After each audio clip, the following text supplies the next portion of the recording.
So nalaman na namin doon sa 355 na yon, meron na award noong May 2025.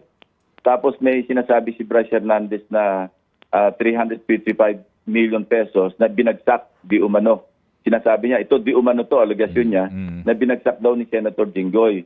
So chinecheck na namin doon sa GAA kung totoo bang merong insertion na nangyari sa Senado na 355 million at sino yung nag-insert para mas maliwanag, para mas kumpleto. Kasi ako mahilig ako sa resibo eh. Hindi po pwede yung sabi-sabi, kakagatin mo eh. Opo. Yung pong sinasabi ninyo na pagdalaw nitong WJ, sino-sino po ito? Nakita na po ba kung ilan sila? At gaano katagal kaya, Senator, bago malaman kung kaninong opisina nagpunta po ito? Actually, alam na namin kung saan opisina.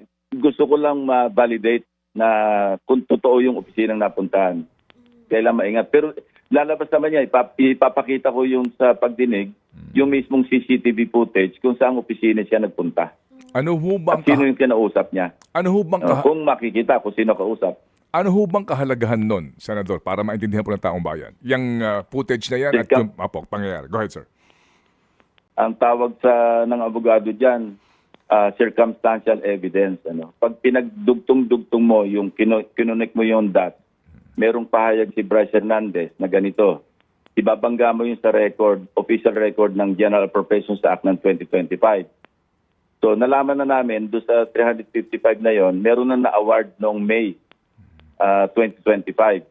So aalamin namin anong status nung in the works yon, Pinabay-verify ko na yung 5 identified na proyekto na nanggaling doon sa 355 million na yon na di umano sinasabi ni Bryce na binagsak sa engineering district nila, pinapaalam ko yung status ng proyekto.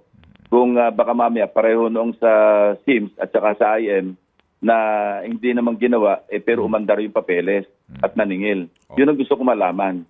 Kasi yun ang pattern eh. Alam mo, pag may pattern ng ganun, modus operandi na yun eh.